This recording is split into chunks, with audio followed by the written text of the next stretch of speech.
This is the story of an island that defied its limits. A land smaller than many of its rivals, battered by storms and invaded by conquerors, yet destined to rise as one of the most powerful nations in history. From its rugged coasts, it sent ships across the oceans.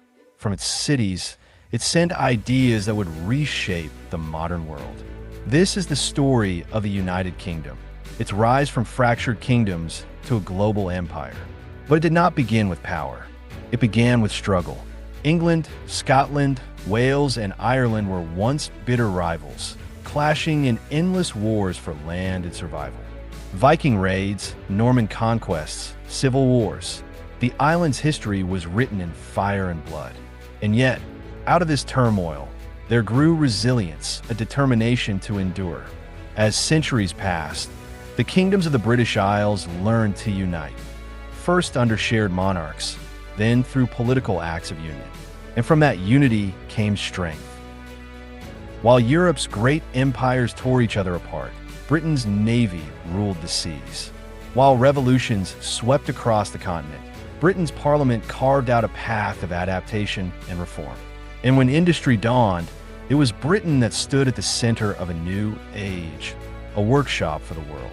The rise of the United Kingdom is not just the tale of battles won and empires built. It is the story of survival against all odds, of a people who transformed adversity into opportunity, and of a small island that shaped the destiny of continents. This is the story of Britain's rise, the forging of a kingdom, the building of an empire, and the legacy of a nation that once commanded the seas and touched every corner of the globe. The story of a United Kingdom begins long before the empire, long before industrial might or global conquest.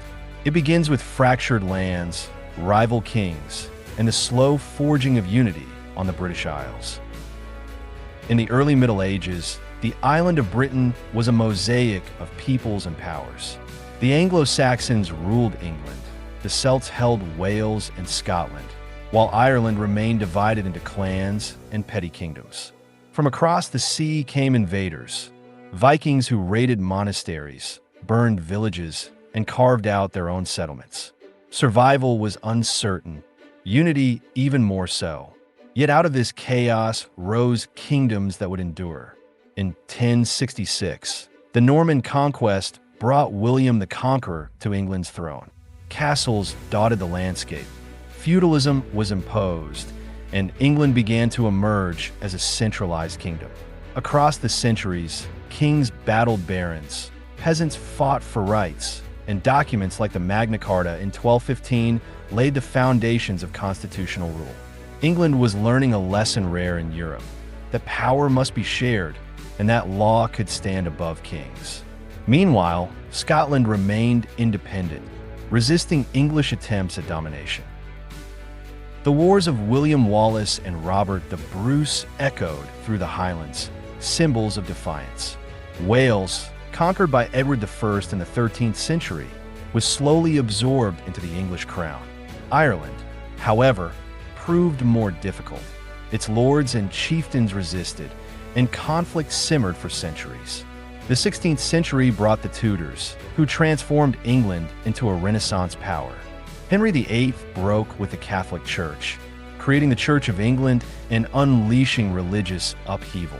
His daughter, Elizabeth I, secured England's independence from Rome, defeated the Spanish Armada in 1588, and set the kingdom on a maritime course that would one day lead to empire.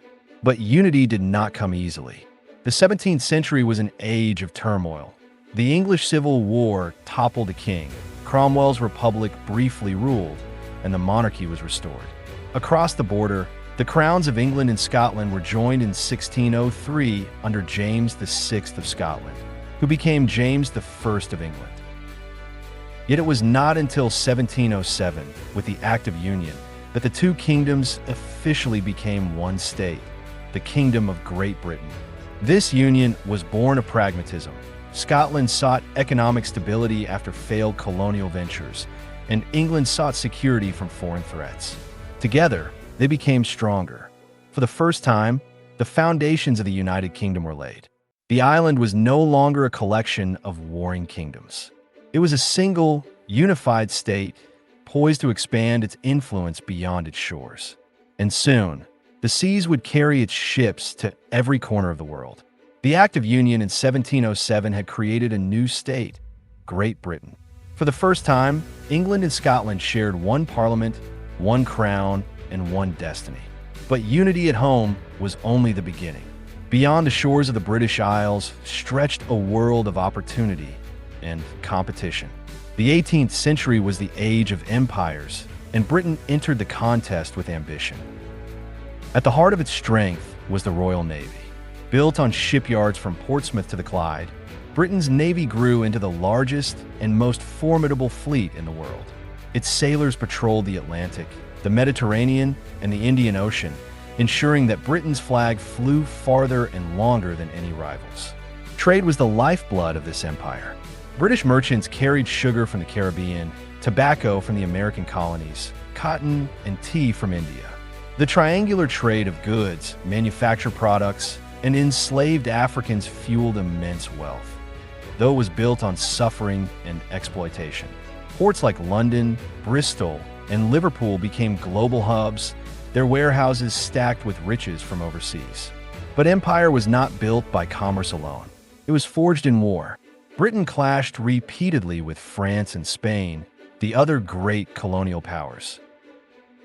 The 7 Years' War, 1756 to 1763, became the first truly global conflict fought in Europe, North America, Africa, and Asia.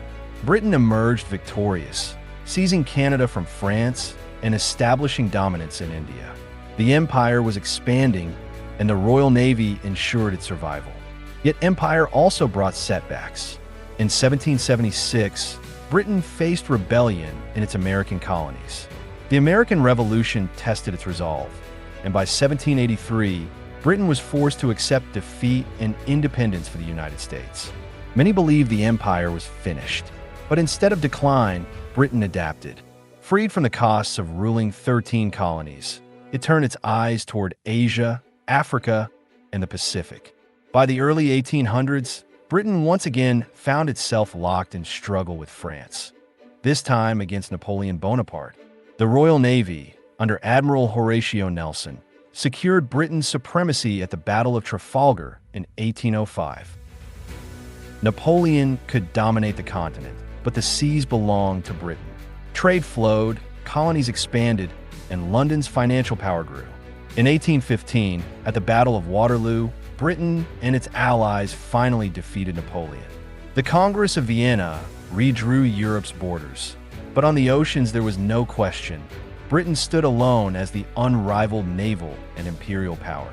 The rise of the United Kingdom was no longer a dream. It had become reality, a maritime empire bound together by trade, defended by ships of oak and iron, and propelled by ambition.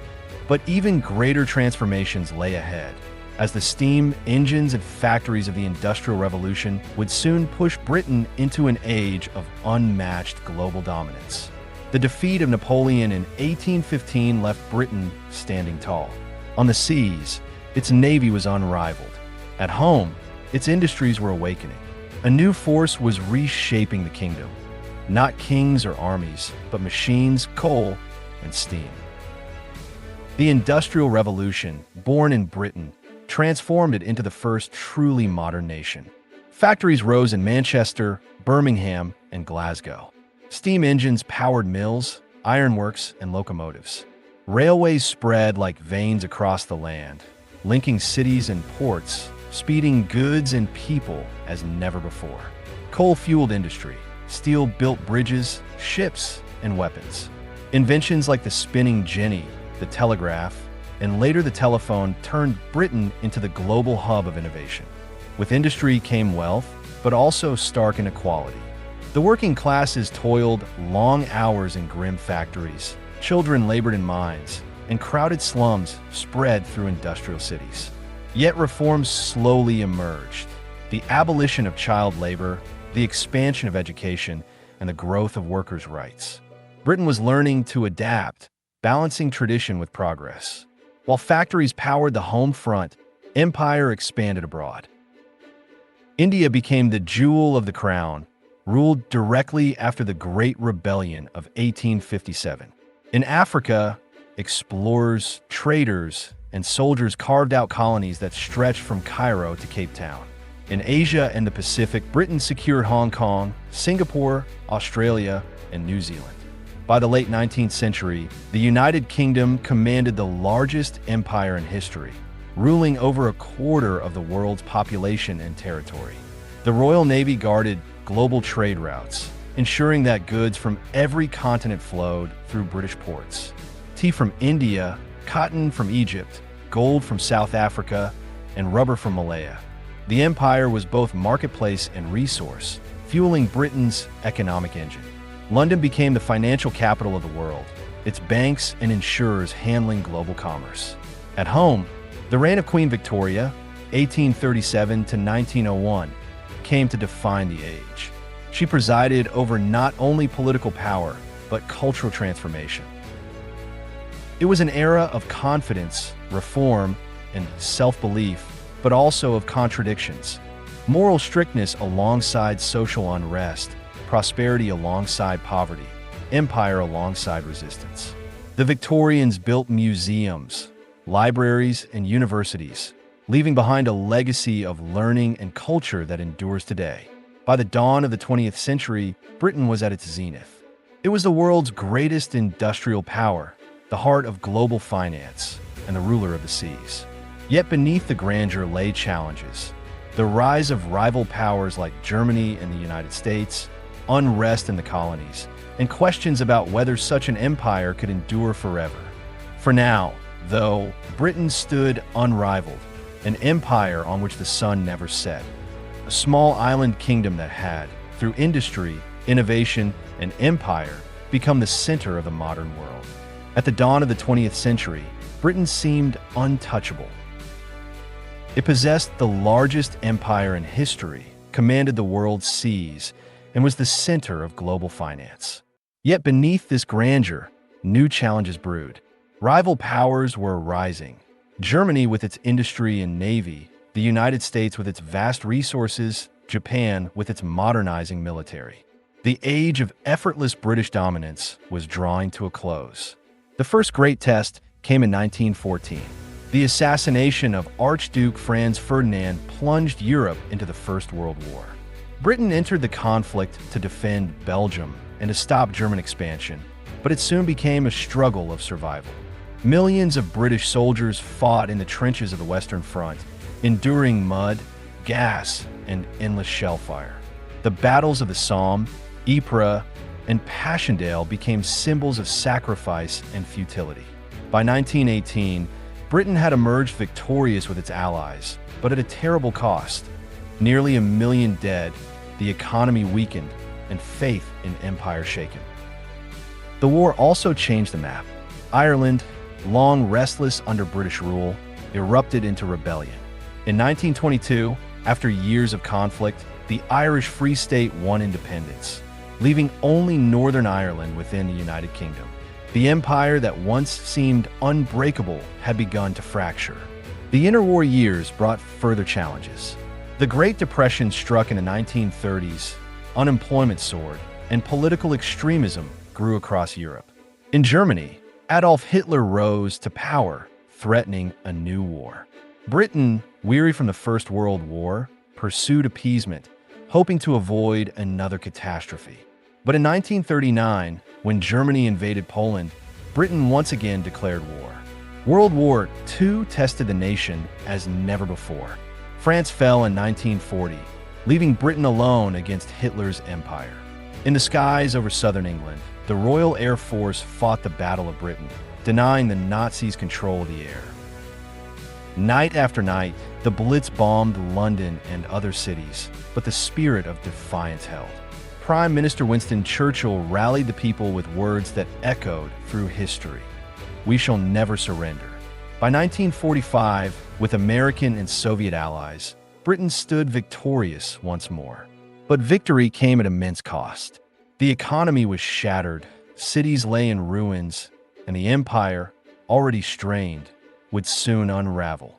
Britain had survived the storm, but the age of global dominance was gone. When the guns of the Second World War fell silent in 1945, Britain stood among the victors, but victory came at a price. Its cities lay scarred by bombs, its economy drained, its empire weakened. The age of global dominance was over, and the United Kingdom faced the challenge of redefining itself in a changing world. The first great shift was decolonization. In 1947, India, the jewel in the crown, achieved independence, soon followed by Pakistan. Across Africa, Asia, and the Caribbean, former colonies claimed their freedom. The empire that had once stretched across a quarter of the globe dissolved within a generation. Yet Britain sought to maintain ties, reshaping empire into the Commonwealth of Nations, a voluntary association of states bound not by conquest, but by shared history and cooperation. At home, the years after the war brought transformation. The Labour government of 1945 created the National Health Service, a landmark in social reform, and expanded the welfare state, rebuilding cities, modernizing industry, and providing for citizens became the focus of a nation eager to move beyond the hardships of war. During the Cold War, Britain stood as a key ally of the United States, a nuclear power and a founding member of NATO. Though no longer the world's dominant empire, it remained a central player in global affairs.